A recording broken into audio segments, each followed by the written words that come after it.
नमस्कार दोस्तों आज के प्रसंग में हम श्रीमद् भगवत गीता के 8वें अध्याय के श्लोक नंबर 21, श्लोक नंबर 22, श्लोक नंबर 23, श्लोक नंबर 24 और श्लोक नंबर 25 पर ज्ञान की आध्यात्मिक चर्चा करेंगे और कृष्ण पक्ष व शुक्ल पक्ष के बारे में भी जानेंगे और ये भी जानेंगे कि वेद शास्त्रों में लिखित होने के अलावा इनका वास्तविक रहस्य क्या है।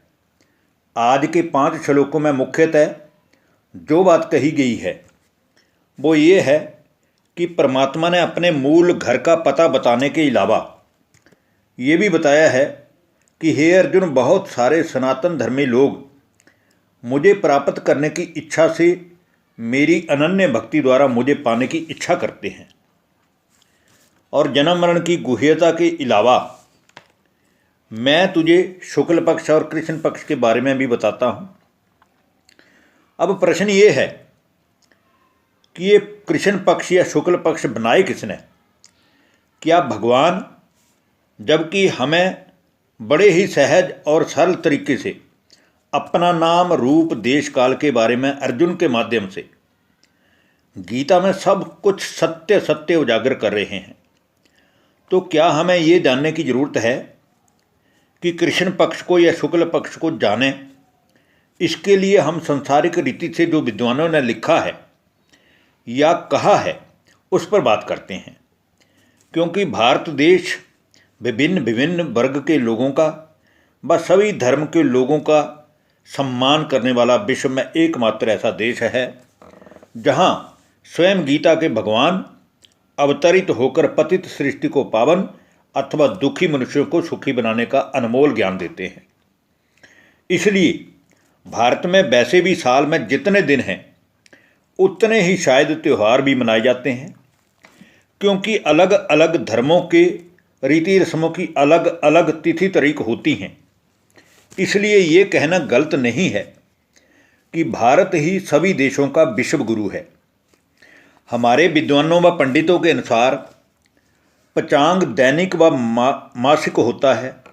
दैनिक पंचांग में जहाँ एक दिन का विशेष विवरण होता है, वहीं मासिक पंचांग में पूरे महीने का विवरण होता है। फिर महीने के 30 दिनों को इन विद्वानों ने 2 पक्षों में बांट दिया है, जिसमें 15 दिन के जो पहले पक्ष को शुक्ल पक्ष व बाद के 15 दिनों के समय को कृष्ण पक्ष कहते हैं, अथवा चंद्रमा की कलाओं को कम या ज़्यादा होने का ही नाम शुक्ल पक्ष व कृष्ण पक्ष है। कृष्ण पक्ष मतलब पूर्णिमा और अमावस्या के बीच वाले हिस्से को हम कृष्ण पक्ष कहते हैं, अथवा जिस दिन पूर्णिमा तिथि होती है उसके अगले दिन से ही कृष्ण पक्ष की शुरुआत होकर 15 दिनों तक अथवा अमावस्या तक कृष्ण पक्ष की ही अवधि रहती है। परंतु इस समय के दरमियान कोई शुभ कार्य करना उचित नहीं माना गया है।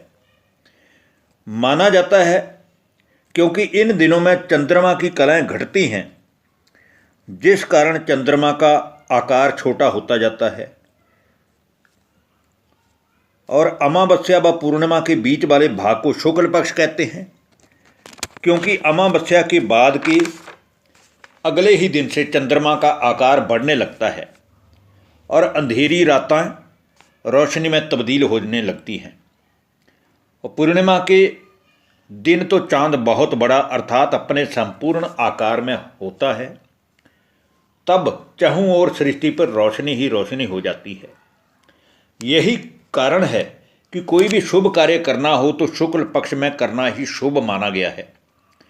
वास्तव में कृष्ण पक्ष व शुक्ल पक्ष की पौराणिक कथा दक्ष प्रजापति के साथ संबंधित है और चांद को शिव परमात्मा की जटाओं में सजाया भी इस बात का प्रतीक बताते हैं कि ज्ञान सूर्य परमात्मा ही वास्तव में हम सभी कलावान व कलाहीन मनुष्यों के परमपिता हैं, परम शिक्षक हैं और परम सद्गुरु हैं, जिन्हें गीता में भी ज्योति स्वरूप कहा गया है, अर्थात जन्म मरण से रहित कहा गया है।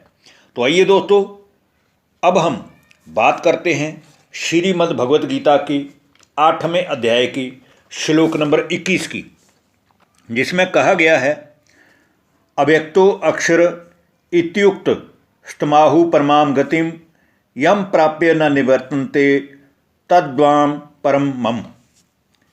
हे अर्जुन, ये जितने भी संसार में लोग हैं, चाहे वो सनातन धर्म के हैं या किसी भी धर्म के हैं, वो वास्तव में मेरे ही परम धाम से आते हैं और मेरी ही रचना है।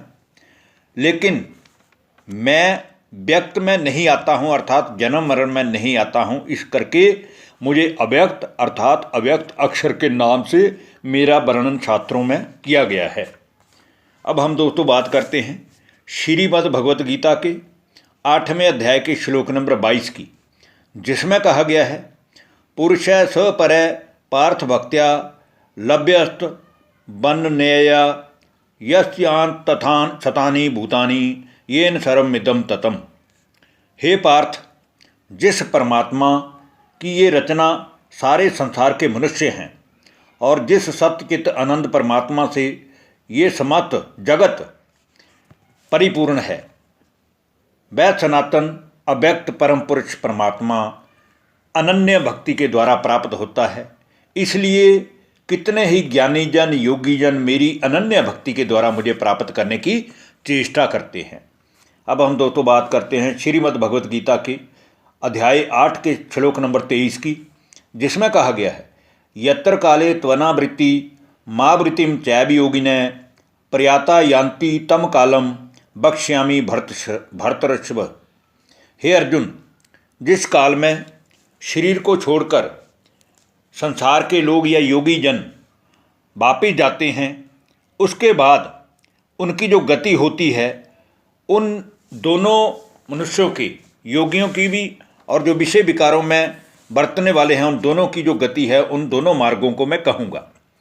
तो आइए दोस्तों, अब हम बात करते हैं श्रीमद् भगवत गीता के अध्याय नंबर 8 के श्लोक नंबर 24 की और श्लोक नंबर 25 की। इन दोनों श्लोकों में कहा गया है अग्निर्ज्योतिरः शुक्ल षण्मासा उत्तरायणम तत्र प्रयाता गच्छन्ति ब्रह्माविदो जना धूमो रात्रिस्तथा कृष्ण षण्मासा दक्षिणायनम तत्र चांद्रमसम ज्योतिर्योगी प्राप्य निवर्तते। इन दोनों ही श्लोकों का अर्थ ये है कि जिस मार्ग द्वारा ये ज्योति रूप आत्माएं उस परमात्मा के घर में लौटती हैं, लेकिन जब जब ये आत्माएं सृष्टि पर जन्म पुनर्जन्म लेते लेते देह अभिमान के कारण दुखी अशांत हो जाती हैं, तब तब वो परमात्मा जो ज्योति का सागर है, वो ज्योति का सागर परमात्मा इस आत्मा की बुझी हुई ज्योति को जगाने आता है। इनका ही यादगार जो है, वो लोगों ने, विद्वानों ने शास्त्रों में कृष्ण पक्ष और शुक्ल पक्ष बना दिया है, जिसमें बताया गया है कि चंद्रमा की जो कलाएं हैं वो कम होना शुरू हो जाती हैं कृष्ण पक्ष में, और शुक्ल पक्ष में चंद्रमा अपने पूर्ण रूप में आ जाता है, जिस कारण शुक्ल पक्ष में कोई भी कार्य करना बड़ा शुभ माना गया है और कृष्ण पक्ष में लोग कार्य नहीं करते हैं।